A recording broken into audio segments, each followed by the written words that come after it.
thanks for joining us today. How's it going? Very well, thanks. Just had breakfast and couldn't wait to jump on and have a chat with the two of you.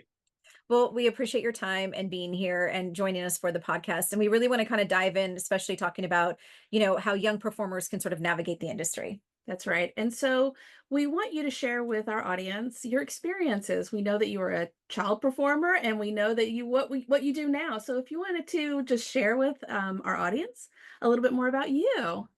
Sure, I think like the both of you, my mom knew that she had kind of just this crazy, funny, outlandish, rambunctious kid that if she hadn't tapped into his energy, she was gonna do something, right? Something crazy. And I lived for it. I did when I started, I was in and out of everything, just trying to kind of find that thing to do. So Boy Scouts and judo and roller skating, and then I played football and I played baseball, just all the things. So it was kind of cool when my mom finally was like, okay, well, I need to get rid of a lot more energy.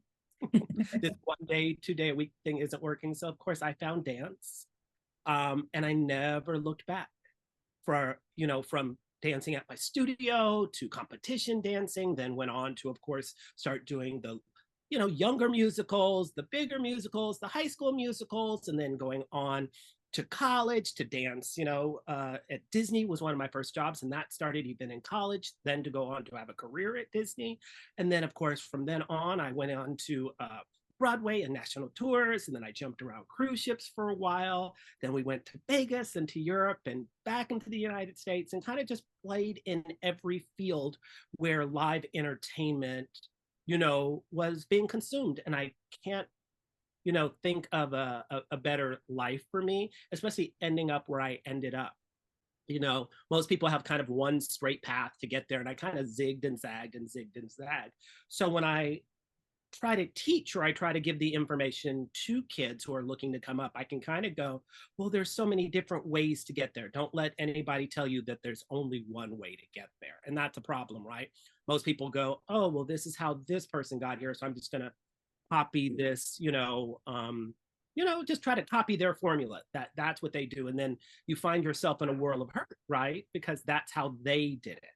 That's how they made it work. And then if you can't, get there that direction, then you're kind of lost.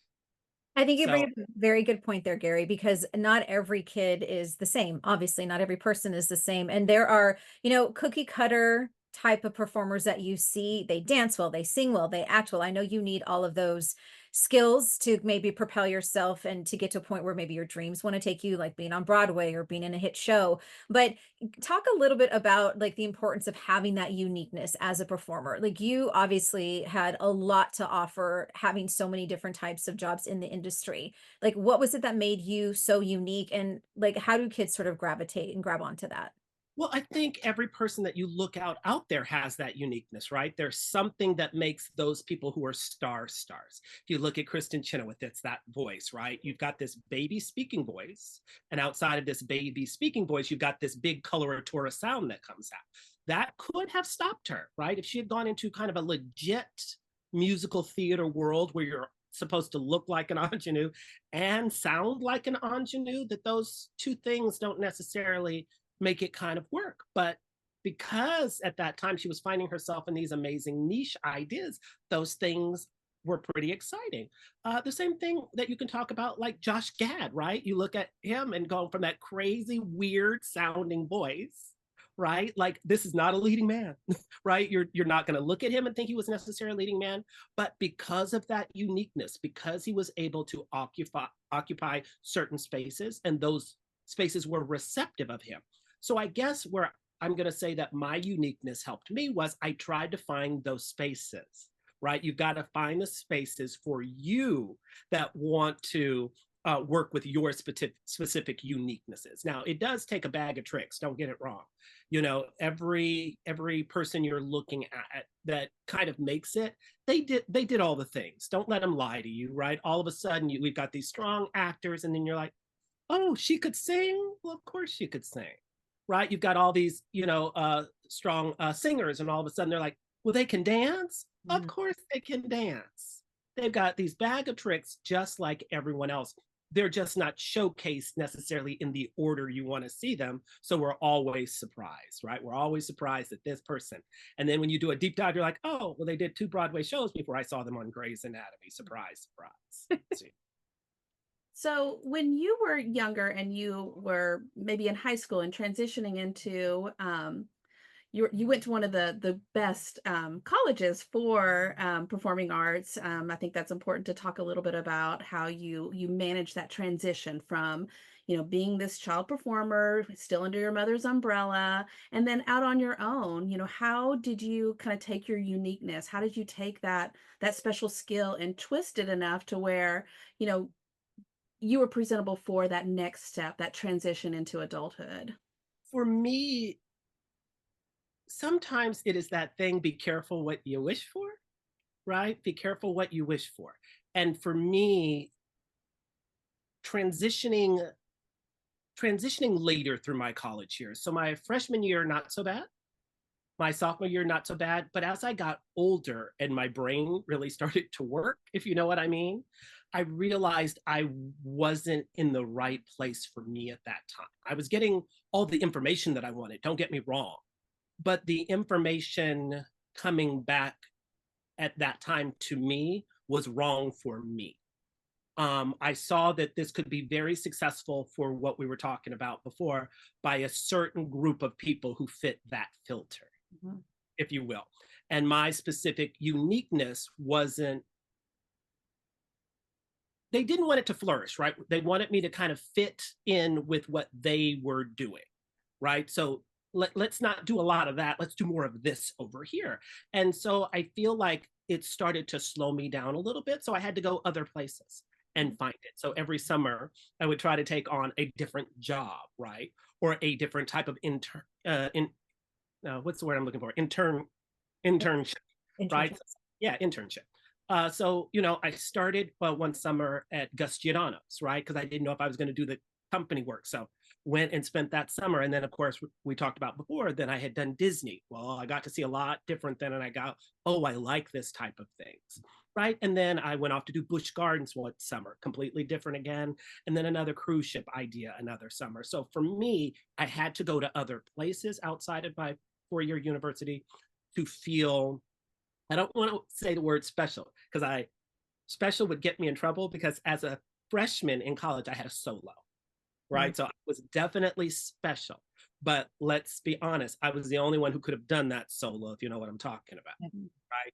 I was put in very specific numbers, which didn't cause me to grow or to get any better, right? But I got to get better at, voice lessons. I got better acting lessons. I got better things into the musical. So for me, I want to tell kids, I should have changed my junior year. I should have gone to a different school. I should have chosen something different, but I wanted to stick it out. I wanted to say that I went there. I wanted to say, that I thrived there and that I came out the other side and did very well, which I did, right? I did very well. I can't knock that information, but I think about how much better I could have been and my mental health could have been so much better if I'd have gone someplace different. So that's the kind of thing in this business. You're a lifelong learner. You're always learning. I'm still learning things today. That's why I go back to New York and take the teachers seminars and summit, because you're always learning and learning what to do better. And I think I'm better with the kids because of that. I'm glad you bring up mental health because I think part of what it is for us as parents navigating a career for our kids who want to do as much as they can now too. Like they see other kids doing things that they like, oh, well, that's what I want to aspire to be, or, there's my dreams and, working hard towards that. But just, audition after audition, sometimes it's a no, sometimes it's a yes. Sometimes you get the part you love, sometimes you get the part you don't think you love, but it's the right one for you. Like how as parents, like what should we have in our toolkit, kind of in our, back pocket to kind of pull out in the moments where you deal with that rejection? Because as an adult, I think you can navigate that a little bit better, but as a kid and as a parent, you're kind of like, you want your kid to always feel good, but like how do you sort of navigate that to give them encouragement and so that they continue to work hard and not get discouraged? I think it's taking the sting out of it, right? It's so I think it's harder for kids who are very successful at a young age, right? There's a lot more yeses. And as you get up higher and higher and higher and higher, the no's start to win out. So a person who's had a lot of yeses really doesn't understand what happened to get the no's now, right? That is the fear. As the pond, as you know, you can go from a big fish in a small pond or even a puddle where you're gasping for air. I need something. Then we drop that same big fish in the ocean, and there just doesn't seem to be a way out, right? So I think the first thing for a parent to realize is prepare that it's going to be a no every time. Hmm. Okay. Because what do you got to lose if it's a yes, right? That's purely celebration. But I would prepare the no's every time. What about this audition can we learn from? Why did we choose this audition? What was the feedback if there was from the audition? You're playing a game, right? Like anything that we do is playing the game. You got to go know how to play the game. It's like, and parents, especially in the Silicon Valley area, you guys have all been through one of these weird new ways of getting onboarded and hiring meetings and tech things. And now you have to do this interview style and you got to answer the questions a certain time, right? Like it's nothing new, but you have to realize that the kids are doing the same thing. They're just interviewing for a job, right? They look great on paper, just like we look great when we're applying for the job. But at the end of the day, they don't get the job. What's the feedback? And then you also have to look at who's getting the job. So I think if you really attack it as a parent by the numbers and as a rubric, it takes the I'm simply not good enough out of the equation. The kid, of course, is good enough. You got the call, especially if you got the call back. You're clearly good enough or you wouldn't have gotten the call back. It's why didn't you book the job? Well, let's see who did book the job. Let's see what they had that you possibly didn't. And then if you're really going to do it a lot. So we say that auditioning, is the most important thing. I've said this before to people. When I got to New York, I did not have a lot of money to spend on the dance classes, right? I did not have time or the extra money to spend on voice lessons, right? But I knew, if you go take with this voice teacher, right? Or if you go take with this ballet instructor, they know everybody. People come watch their classes. I didn't have that money. I went to auditions.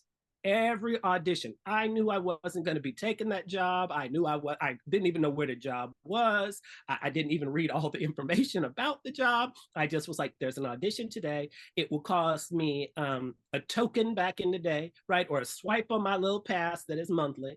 And then it will cost me a headshot and a resume. That is what that 1.5 to 2 hours audition. And if I didn't book the job, it was a free class for me. I got to learn a different style. I got to learn things. So don't let the only thing you want to audition for be important. It can't always be the do or die ones. Like, it's like, oh my goodness, I haven't done any auditions this year, but Disney's going to be the first one. Don't do that. Yeah, That's a really good point. absolutely.